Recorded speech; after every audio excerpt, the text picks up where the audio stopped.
करें।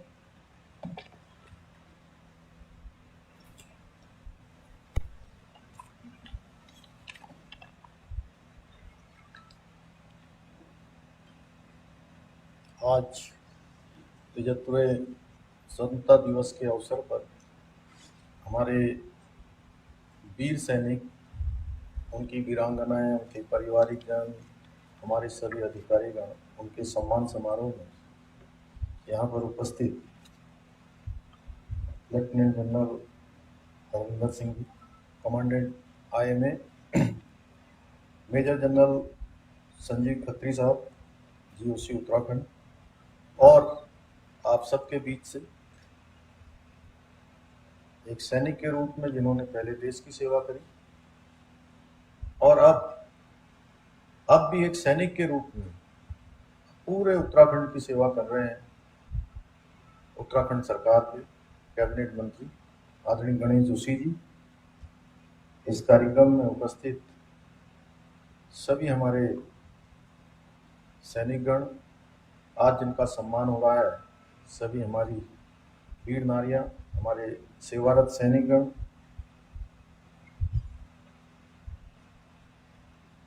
सैन्य अधिकारीगण, समस्त वीर नारियां, सेवानिवृत्त सैनिक अधिकारी एवं हमारे वीर जवान, आज के इस अवसर पर सर्वप्रथम मैं जिन्होंने देश की एकता के लिए, देश की अखंडता के लिए अपने प्राणों का बलिदान किया है, मैं उन सभी को नमन करता हूं, जिन्होंने राष्ट्र की रक्षा के लिए अपना सर्वोच्च बलिदान दिया है। उन्हीं के कारण आज हम यहाँ पर सुरक्षित हैं। मैं आप सबके सामने आकर, क्योंकि सेना के किसी भी कार्यक्रम में जब भी मैं सम्मिलित होता हूँ तो मुझे अपना बचपन याद आता है और मैं भावुकता से बच नहीं पाता हूँ। मेरे लिए बड़ा एक गौरव का क्षण है कि सैनिक का पुत्र होते हुए मैं आप सबको यहाँ पर सम्मानित करने के लिए उपस्थित हुआ हूँ। मैंने आपको सम्मानित नहीं किया है, हम सब लोगों ने आपको सम्मानित करके स्वयं को गौरवान्वित महसूस किया है।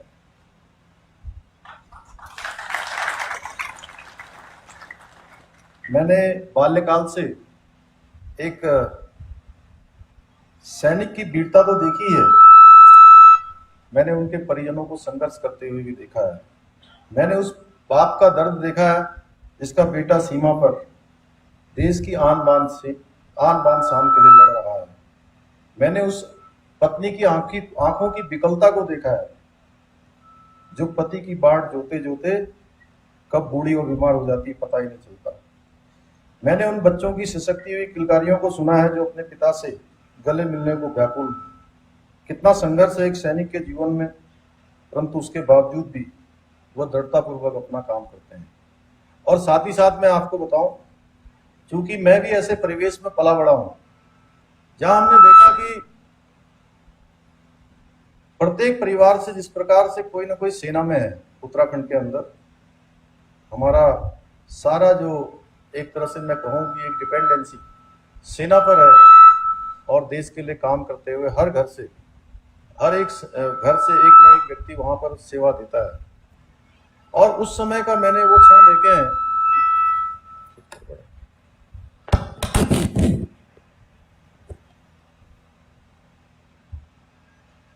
जब किसी के परिवार में कोई शहादत हो जाती है और शहादत के बाद दूर किसी सियाचिन ग्लेशियर में या कश्मीर की घाटियों में या किसी दूर की किसी पोस्ट पर, ऐसी पोस्ट होती है जहां से हमारे उस सैनिक का पार्थिव शरीर आने में कभी कभी 4 दिन, 5 दिन या कभी उससे भी ज्यादा दिन लग जाते हैं। हालांकि अभी बहुत ज्यादा जिस प्रकार से सुविधाएं बढ़ी हैं, जिस प्रकार से सेना जो काम करती है उसके अनुसार सरकारों ने भी जब काम करना शुरू किया है तो जो सेवाएं हमको प्राप्त होती हैं उससे 1-2 दिन का अंतर हो जाता है। लेकिन 4 दिन, 5 दिन तक जब उनका पार्थिव शरीर उनके घरों तक नहीं पहुंचता है तो उस समय किस प्रकार की स्थिति होती है उस परिवार की, किस प्रकार का वहां पर वातावरण होता है। मैंने उसको नजदीक से देखा है।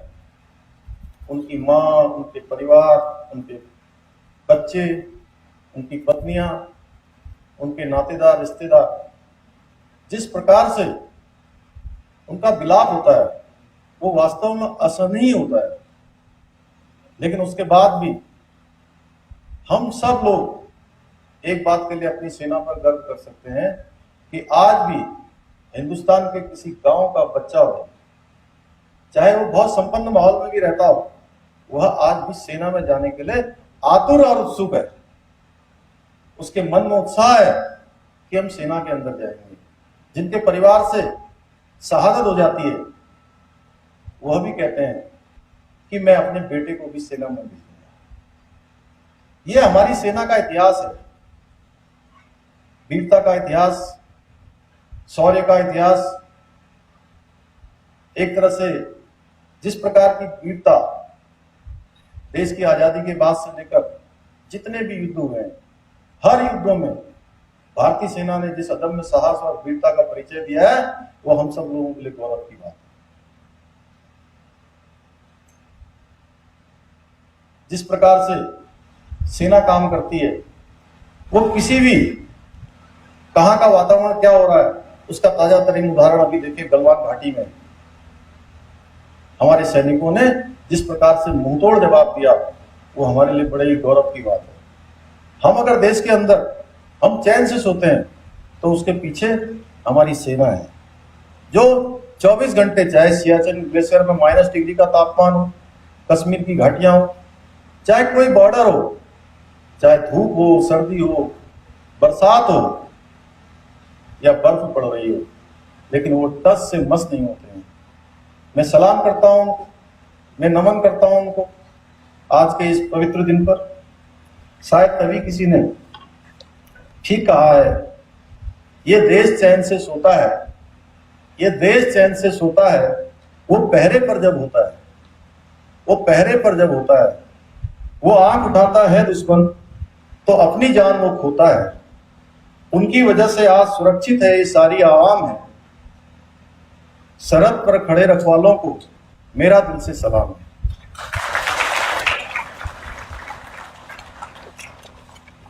देखिए, हमारे शास्त्रों में भी कहा गया है, वीर भोग्या वसुंधरा, वीर ही वसुंधरा का भोग करते हैं। और आज मोदी जी के नेतृत्व में, देश के यशस्वी प्रधानमंत्री मोदी जी के नेतृत्व में हमारी सेना का मनोबल बढ़ा है। देश के अंदर पहले ऐसे प्रधानमंत्री हैं नरेंद्र मोदी जी, जो होली हो, दिवाली हो या कोई अन्य विशिष्ट दिन हो, पहले प्रधानमंत्री के रूप में उन्होंने सेना के बीच में जाकर उनको मनाने का काम किया है। अभी अभी आपने देखा होगा सियाचिन में गए थे, पहले दिवाली में किसी पोस्ट पर चले गए थे। सेना के मनोबल को लगातार उनके नेतृत्व में बढ़ाने का काम हो रहा है। ये वीरों की वीरता ही सुनिश्चित करती है कि कोई भी राष्ट्र शांतिपूर्वक अपनी उन्नति के मार्ग पर अग्रसर हो सकता है। एक देश का असली नायक उस देश का सैनिक होता है जो अपने प्राणों की परवाह किए बिना लगातार अपने जीवन का बलिदान देता है, जो हमेशा अपनी मातृभूमि की रक्षा के लिए तैयार होता है। भारत की सुरक्षा अपने बहादुर सैनिकों पर निर्भर करती है, इसलिए हम भारतीय सेना पर गर्व होना चाहिए, जिसकी वजह से देश और हम सभी लोग सुरक्षित हैं। उत्तराखंड के सैन्य परिवारों एवं सैनिकों द्वारा दिए गए योगदान को शब्दों में बयान करना मुश्किल है, क्योंकि ये वीर भूमि है और सैनिक बाहुल्य है। मैं आज इस अवसर पर वीर सैनिकों एवं वीर नारियों के बीच अपने आप को पाकर बहुत ही गौरवान्वित महसूस कर रहा हूँ। मैं धन्यवाद देता हूँ हमारे जीओसी साहब मेजर जनरल संजीव खत्री जी को, जो विभिन्न अवसरों पर मुझे आप सबके बीच में बुलाते हैं, मिलने का अवसर प्रदान करते हैं और एक सेतु की तरह काम करते हैं। और मैं सही कहूं तो एक सैनिक पुत्र होने के नाते एक अभिभावक के जैसे भी, और ये अलग है कि मैं मुख्य सेवक के रूप में काम कर रहा हूं, नहीं तो वास्तव में आपके जैसी आयु में सब लोग जो है, जिनको हम लोग कहते थे अपने से बड़ों में, किसी को चाचा जी, किसी को अंकल जी, तो आप हमारे लिए उसी तरह से हैं। आप सबका कर्तव्य है कि शहीद परिवारों के हर प्रकार से देखभाल करें, उनको किसी भी प्रकार की समस्या ना आए, अपने मातहतों का ख्याल रखें। तो निश्चित रूप से हमारी सेना और मनोबल के साथ काम करेगी। हमारी सरकार के द्वारा सैनिकों, पूर्व सैनिकों, हमारी जो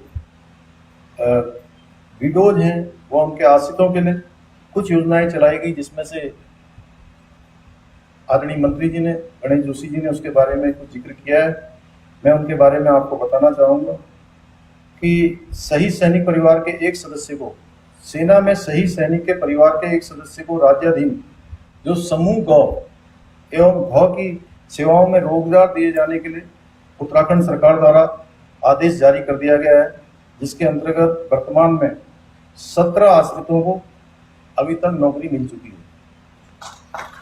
वीरता पुरस्कार राशि, उत्तराखंड ही देश में एक ऐसा राज्य है जहां वीरता पुरस्कार से अलंकृत सैनिकों को वीरता पदक पुरस्कार एक मुश्त वार्षिक राशि का जीवन पर्यंत भुगतान किया जाता है। विशिष्ट सेवा पदक पुरस्कारों से अलंकृत सैनिकों की एक मुश्त राशि में बढ़ाते हुए पूर्व सैनिकों को काफी समय से लंबित मांग पर सकारात्मक निर्णय लेते हुए हमारी सरकार ने विशिष्ट सेवा पदक पुरस्कारों से अलंकृत सैनिकों को 3 जून 2020 के बाद से बढ़ी हुई एक मुश्त राशि का भुगतान करने का निर्णय किया है। द्वितीय विश्व युद्ध में राज्य सरकार द्वारा द्वितीय विश्व युद्ध के पूर्व सैनिक एवं विधवाओं को पहले 4,000 रुपये प्रति माह का अनुदान दिया जा रहा था, उसको बढ़ाकर 8,000 रुपये किया गया है। लेकिन अब उसको हमने 8,000 से बढ़ाकर अब 10,000 कर दिया। अभी जल्दी जो है, अभी हमने कैबिनेट में इस बात को अभी 1 महीना हुआ है, 1 महीने पहले हमने ये निर्णय किया है। इसी प्रकार से पूर्व सैनिक एवं सैनिक विधवाओं एवं उनके आश्रितों को स्वरोजगार से जोड़ने के लिए, स्वावलंबी बनाने के लिए विभाग द्वारा 3 माह, 6 माह तथा 1 वर्षीय कंप्यूटर प्रशिक्षण का, कंप्यूटर की ट्रेनिंग का संचालन सभी जिलों में किया जा रहा है। भर्ती पूर्व प्रशिक्षण के लिए दूर दराज के जिलों में निवास कर रहे सैनिकों, सेवारत सैनिकों, पूर्व सैनिकों, विधवाओं के आश्रितों को सेना, अर्धसैनिक बलों एवं पुलिस हेतु प्रशिक्षण की सुविधा का प्रबंध किया गया है।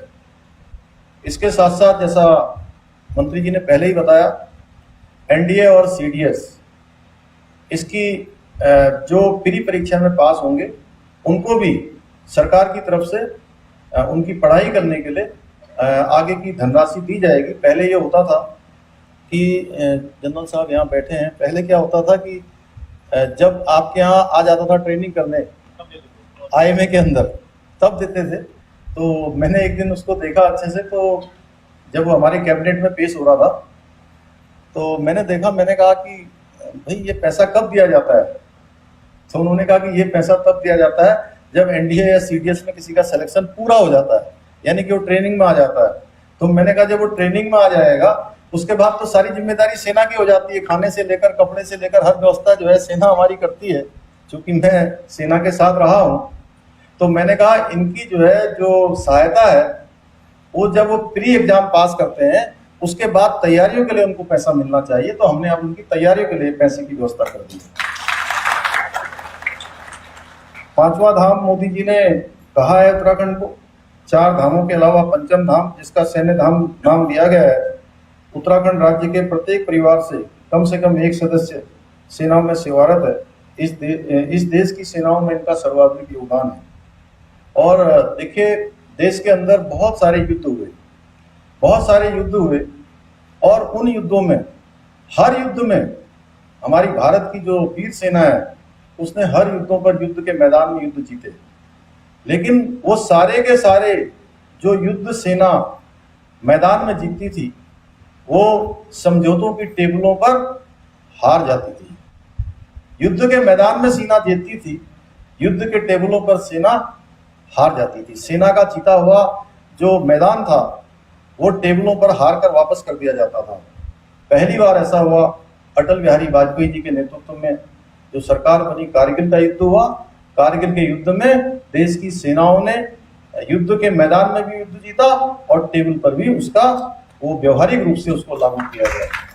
और उसी के बाद, कारगिल के युद्ध के बाद ही, जैसा अभी मंत्री जी ने कहा कि पहले तक हमारे देश की सीमाओं पर जो हमारे सैनिक शहीद होते थे, उनका पार्थिव शरीर उनके घरों तक नहीं पहुंच पाता था, उनके घरों तक नहीं पहुंच पाता था और वहीं पर उनका अंतिम संस्कार कर दिया जाता था। ये व्यवस्था कारगिल युद्ध के बाद प्रारंभ हुई कि देश के किसी भी कोने पर, किसी भी घाटी पर, किसी भी पोस्ट पर, चाहे बर्फ की घाटी हो, चाहे कोई घाटी हो, अगर कोई सैनिक हमारे शहीद होंगे तो उनका पार्थिव शरीर उनके गांव तक पहुंचाया जाएगा, उनके घरों तक पहुंचाया जाएगा, पूरे राजकीय सम्मान के साथ उनका संस्कार किया जाएगा। ये पहली बार देश के इतिहास में इस प्रकार की व्यवस्था हुई। इसके अलावा एक और योजना जो आज पूरे देश के अंदर गांव-गांव तक सड़क पहुंचाने वाली योजना, जिसका नाम है प्रधानमंत्री ग्रामीण सड़क योजना, PMGSY। ये योजना भी प्रधानमंत्री अटल बिहारी वाजपेयी जी जब प्रधानमंत्री थे देश के, उस समय ये योजना प्रारंभ हुई। और जब ये योजना लागू की जा रही थी तो उस समय अटल जी को लोगों ने कहा कि आप इतनी अच्छी योजना शुरू कर रहे हैं, आप बहुत अच्छी योजना लागू कर रहे हैं, आप इस योजना का नाम अटल रोड योजना रख दीजिए या अटल सड़क योजना रख दीजिए। तो जानते हैं अटल जी ने क्या कहा?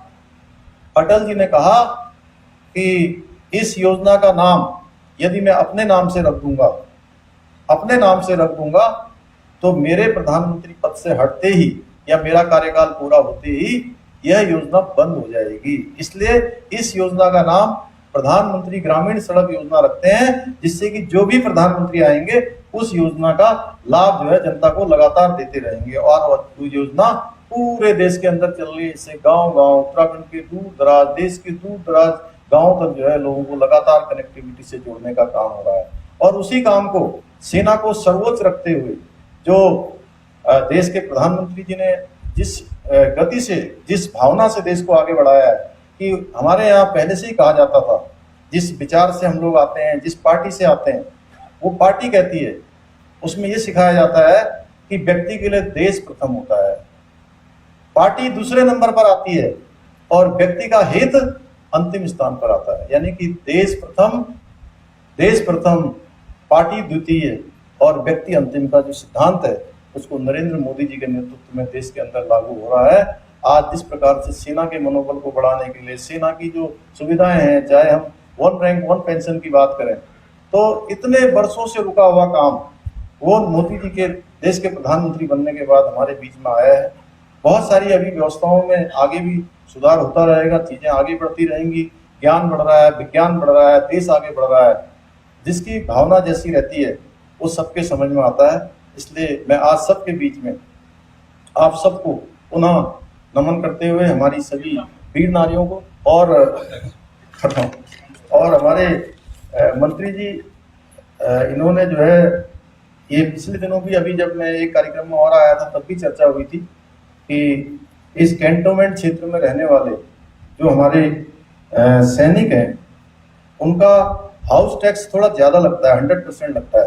तो जैसी छूट सभी जगह मिलती है, मैं घोषणा करता हूँ, वो हमारे इस सैनिक स्थानों पर, कैंटोनमेंट बोर्ड एरिया में रहने वाले लोगों को भी प्रदेश के समस्त स्थानों की जैसी छूट मिलेगी।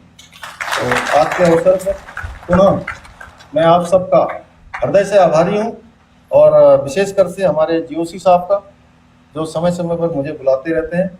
और मैं आपसे अनुरोध करूंगा कि कभी भी कोई सैनिकों का और हमारे पूर्व सैनिकों का, हमारी वीरांगनाओं का, हमारे गैलेंट्री अवार्ड्स वाले लोगों का, जो भी सेना से जुड़े हुए हैं, अगर उसमें कहीं भी मेरे लायक किसी प्रकार का भी कोई कार्य होगा, मैं किसी काम आ सकता हूँ। आप मुझे जब भी याद करेंगे, मैं आप सबके बीच में खड़ा रहूंगा। आज के अवसर पर पुनः आप सबको नमन करते हुए, आप सबका धन्यवाद करते हुए अपनी वाणी को विराम देता हूँ। जय हिंद, जय भारत, जय उत्तराखंड।